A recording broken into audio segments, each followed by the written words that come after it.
Hello students, a very good morning to all of you. In today's video lecture we are discussing about treatment of abnormal loss. ठीक है, किस तरीके से हम treat करेंगे abnormal loss को, उसको हम डिस्कस करते हैं। अगर abnormal लॉस की हम बात करें तो ये लॉस कैसा होता है, एक अवॉइडेबल लॉस है जो कि यूजुअली हो जाता है। जैसे कहीं आग लग गई गोदामों में, चोरी हो गई, अब नॉर्मल स्पॉयलेज हो गया, लीकेज हो गया, ब्रेकरेज हो गया। ठीक है, सो इसको ट्रीट किया जाता है as a part of cost. So इसकी वैल्यू जो होती है, जो भी हम कैलकुलेटेड करते हैं उस मैनर में कैलकुलेटेड करते हैं जैसे हम कैलकुलेट कर रहे हैं वैल्यू ऑफ अनसोल्ड स्टॉक। ठीक है, सो ट्रीटमेंट ऑफ अबनॉर्मल लॉस में abnormal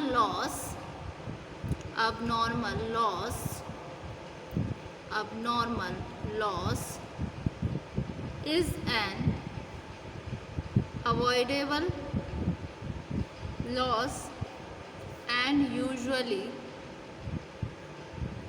caused by fire, theft, abnormal spoilage, leakage, breakage etcetera. ठीक है, it is not treated as अ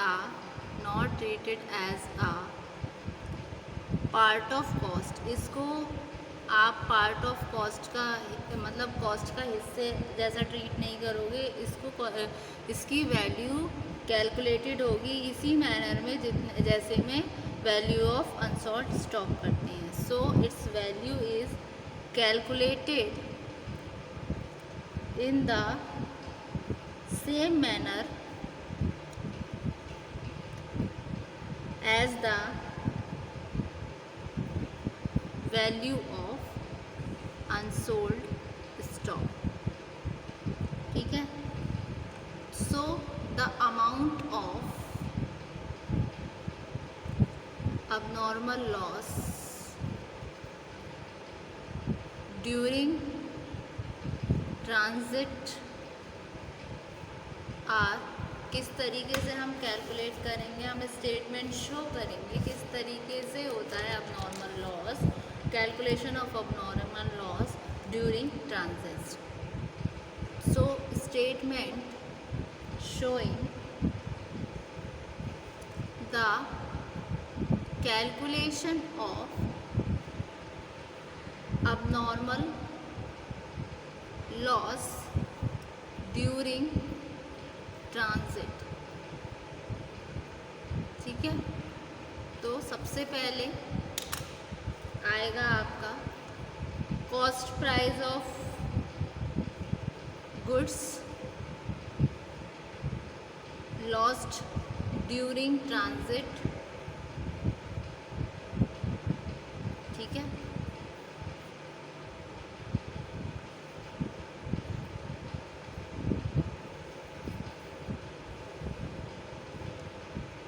इसको हम लिख देंगे यहाँ पर। ठीक है, फिर पहला तो ये हुआ पॉइंट, फिर दूसरा पॉइंट आएगा, ऐड करोगे आप कंसाइनर का प्रोपोर्शनेट एक्सपेंस। कैसे, जैसे कि कंसाइनर्स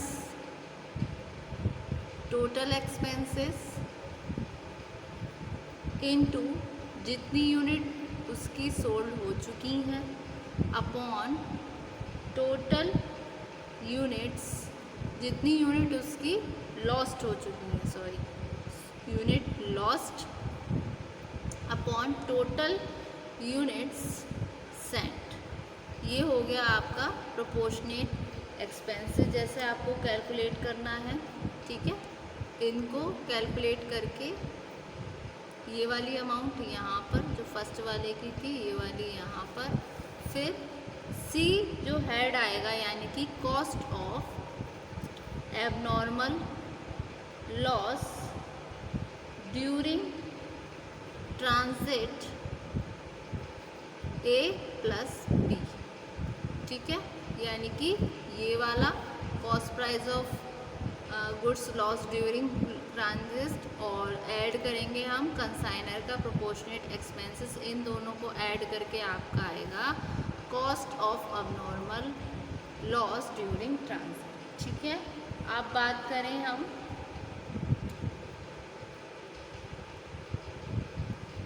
बात करते हैं अकाउंटिंग एंट्रीज की जो आने वाली हैं फॉर द अबनॉर्मल लॉस। ठीक है, मैंने बताया था ना जब आपको शुरू में जब एंट्रीज कराई थी तो बताया था एबनॉर्मल लॉस जब आएगा तो उसकी एंट्री हम करेंगे जब टाइम आएगा। ठीक है, सो ये रहा accounting entries for abnormal loss. तो दो कैटेगरी में एंट्री, सबसे पहले आपके बुक्स ऑफ कंसाइनर, दूसरी books of consignor.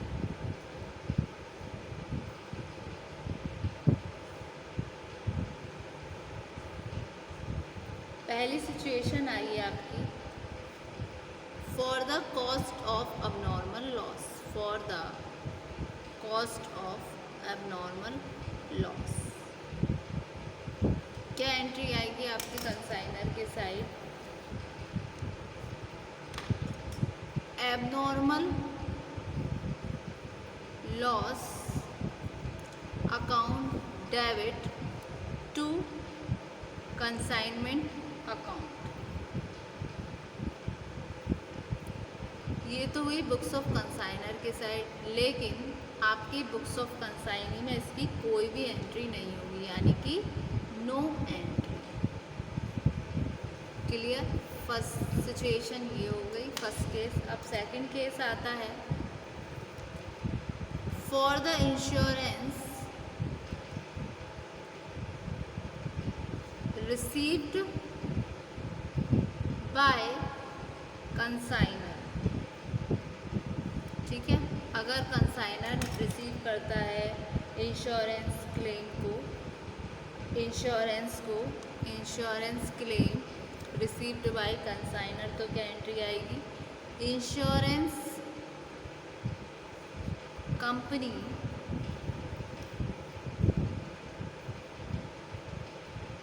Account debit to abnormal loss account. ठीक है, नेक्स्ट दूसरी साइड क्या एंट्री आएगी? कोई भी एंट्री नहीं आएगी, यानी कि नो एंट्री। ठीक है, फिर नेक्स्ट सिचुएशन आती है student in the books of consignor में for the insurance received by insurance claim received by consignee. वो सिचुएशन थी वहाँ पर रिसीव्ड हो रही थी कंसाइनर के द्वारा, तो कंसाइनी की तरफ कोई भी एंट्री नहीं हुई। जैसे कि मैंने स्टार्टिंग में ही बताया था, कंसाइनी सिर्फ उन चीज़ों की ही एंट्रीज करेगा जो वो खर्चे खुद पे कर रहा है या वो खुद से कर रहा है। ठीक है, तो इसमें एंट्रीज होंगी आपकी दोनों साइड, यानी कि इंश्योरेंस क्लेम रिसीव्ड हुआ कंसाइनी के द्वारा, तो एंट्री आएगी consignee account debit to abnormal loss account. ठीक है, ये तो हुई इंश्योरेंस क्लेम की बात। अब दूसरी साइड क्या एंट्री होगी आपकी कंसाइनी की बुक्स में? Insurance company account debit. ये कब? अगर कोई ड्यू है तो, यानी कि इफ़ ड्यू। फिर कैश और बैंक अकाउंट डेबिट, वो जब आपकी रिसीव्ड हो गई हो। ठीक है, if received to consignor's account. Clear यहाँ तक। फिर नेक्स्ट सिचुएशन आती है, आप ट्रांसफ़र करोगे नेट लॉस को, तो for transferring the net loss, ठीक है, क्या एंट्री आएगी?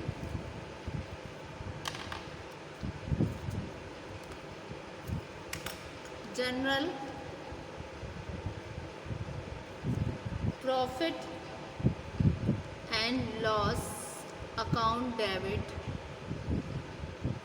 टू एबनॉर्मल लॉस अकाउंट, ठीक है।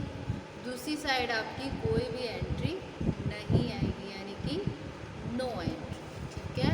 क्लियर यहाँ तक। ये थी आपकी टोटल, इसमें 4 एंट्रीज हैं जो कंसर्न कर रही हैं एबनॉर्मल लॉस को। 2 तो रही ये और बाकी की थी ये, ठीक है। इसमें कोई भी एंट्री नहीं हुई है कंसाइनी के साइड, सिर्फ कंसाइनर के साइड हुई है। फिर नेक्स्ट ये है स्टेटमेंट जो शो करता है कैलकुलेशन को अबनॉर्मल लॉस की ड्यूरिंग ट्रांजिट, यानी कि रास्ते में जो सामान की टूट फूट होती है, ब्रेकरेज हो गया या लॉस्ट हो गया, हमारा चोरी हो गया और लीकेज हो गया, स्पॉइलेज हो गया, तो ठीक है। तो ये था आपका कॉन्सेप्ट या फिर treatment regarding abnormal loss in case of consignment accounts, ठीक है। होप सो स्टूडेंट आज के वीडियो लेक्चर में आपको ये समझ आया। फर्दर वीडियो लेक्चर में हम इससे आगे का डिस्कस करेंगे। Thank you so much student.